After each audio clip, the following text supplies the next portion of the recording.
A rua cheirava a madeira queimada e a ferro. Homens com fuligem no rosto se agarravam aos escombros e contavam os segundos entre os clarões como se fosse uma reza. Do canto daquela ruína, uma silhueta quadrada avançou, baixa e deliberada, o rosto blindado como uma promessa dura de violência. Para os soldados que observavam, aquela forma era menos uma máquina e mais uma resposta. Sturminfanteriegeschütze 30 B tinha chegado, e com ele a chance de tomar um terreno que homens e morteiros sozinhos não conseguiam. O que mudava naquelas vielas estreitas não era só o peso do aço, era um novo jeito de pensar o assalto. A luta urbana sempre foi um teste de corpo e de nervos. Escadas, porões, as bocas escuras das adegas. Mas o 33B redefinia o quebra-cabeça. Montado em um chassi encurtado, ele ficava baixo e compacto, armado com um canhão de infantaria curto de 75 milímetros, protegido por uma casamata inclinada. Foi feito para ficar na frente, onde os tanques não ousavam permanecer, e onde canhões comuns não conseguiam mirar. Sua chegada mudou como os comandantes planejavam, mudou como os grupos se moviam, e ensinou os defensores a temer o som do recuo e o cheiro de metal quente dentro dos próprios quartos. No começo, as guarnições tratavam aquilo como um deus amaldiçoado. Homens espremidos numa caixa apertada, com mau espaço para se mover. O recuo do canhão tirava o ar do peito. O interior da casamata empurrava calor e fumaça contra o rosto. Eles aprenderam a trabalhar como num banco de igreja. Passavam projéteis por uma corrente treinada e ouviam sussurros de sinal que indicavam perigo ou oportunidade. Em ação, o veículo virava ao mesmo tempo um porrete e um bisturi, capaz de bater no canto de um prédio, e depois, com um único tiro bem colocado, abrir uma sala para a infantaria. O efeito psicológico nos defensores era imediato. Quando uma porta e a parede ao redor sumiam numa tosse trovejante de poeira, quem estava dentro deixava de acreditar que podia segurar a linha. O que quase ninguém espera é como aquelas guarnições adaptaram a máquina à geografia humana das cidades.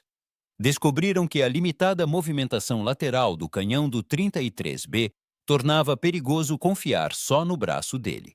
Em vez disso, as guarnições coordenavam na frente com pioneiros de assalto e equipes de lança-chamas. O veículo rolava até uma posição de tiro a queima-roupa.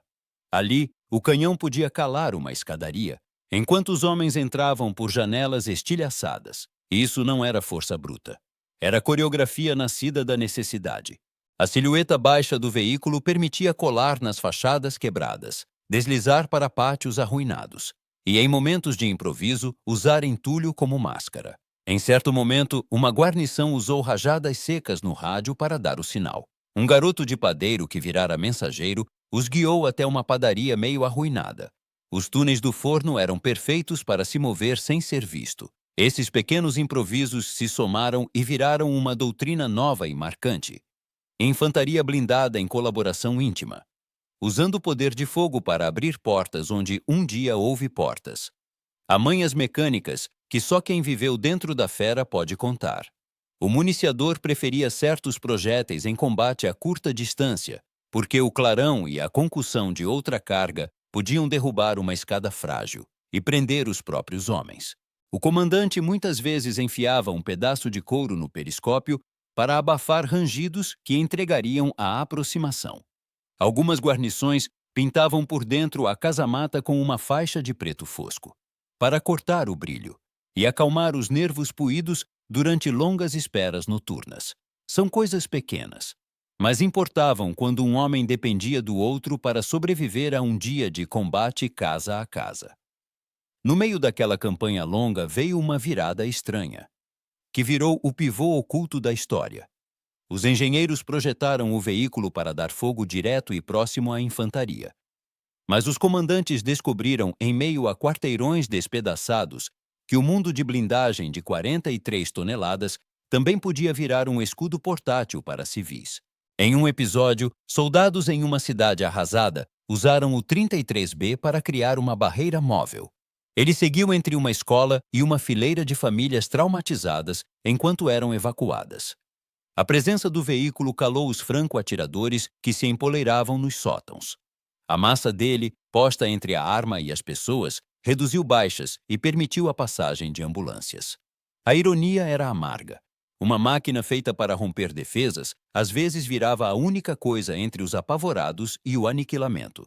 Essa percepção mudou o uso do veículo em incursões e varreduras. Para alguns comandantes, ele virou um instrumento moral e também tático. A revelação que mudou a doutrina não veio de um laboratório. Veio em meio a uma coluna de fumaça e gritos de comando. Uma tripulação avançando por uma estrada sinuosa caiu em uma emboscada vinda de um agrupamento de casas.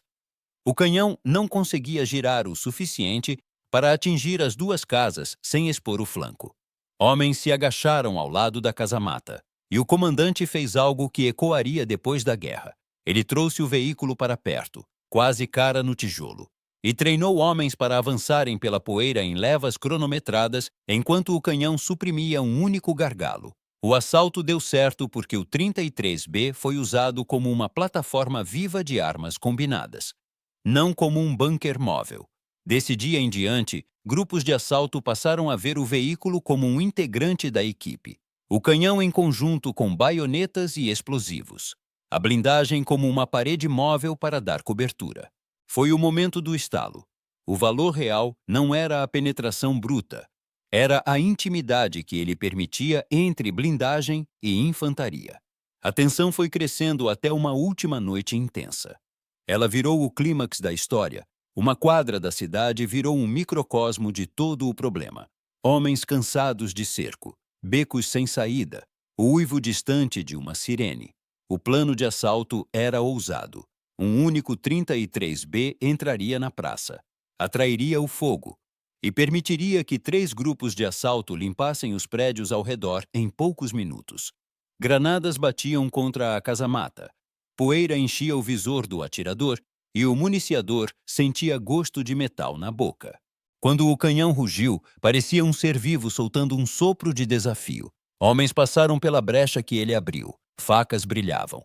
Granadas estouravam no escuro. Por um curto e terrível instante, a quadra inteira virou um túnel de barulho. Gritos. O rangido mecânico do veículo buscando tração nas pedras quebradas. O fôlego de homens resistindo. Ao amanhecer, a praça estava tomada. Mas o custo era visível. Uniformes chamuscados, mãos sem sensibilidade. Uma tripulação que dali em diante estremeceria ao ouvir um estouro distante. Quando a fumaça baixou, a doutrina havia mudado. Comandantes que temiam misturar ferro e combate a curta distância começaram a treinar grupos de assalto no novo método. Trazer um canhão de assalto baixo e bem blindado para a frente como âncora. Usar seu fogo direto para moldar o campo de batalha. E então fazer os homens passarem pelas brechas que ele abrisse.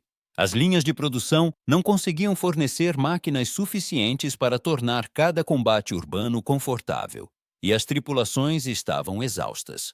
Mesmo assim, as lições ficaram. Forças armadas do pós-guerra, ao estudar as batalhas, viram um padrão. Onde blindados e infantaria treinavam juntos, havia menos baixas e os objetivos eram conquistados mais rápido. Esse é o legado silencioso do 33B, o modo como ele obrigou as pessoas a repensarem a proximidade.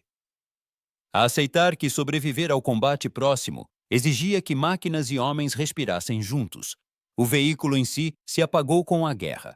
As fábricas desaceleraram, as tripulações rarearam, e as ruínas ficaram para quem voltou. Mas a marca tática ficou. Décadas depois, veteranos andariam pelas mesmas ruas e diriam, com vozes roucas de fumaça e do tempo, que a máquina não venceu a guerra sozinha. Ela mudou o ritual do assalto. Refez a maneira como os homens se aproximavam de espaços fechados e ensinou aos comandantes uma lição que custou a muitos aprender. Terreno urbano se toma com uma cadeia de movimentos rápidos e cooperativos. Cada um confia no outro para seguir vivo. O 33B não tornou a guerra humana, mas a fez mais disciplinada, mais deliberada, e na geometria colapsada das cidades mostrou um novo caminho pelos escombros.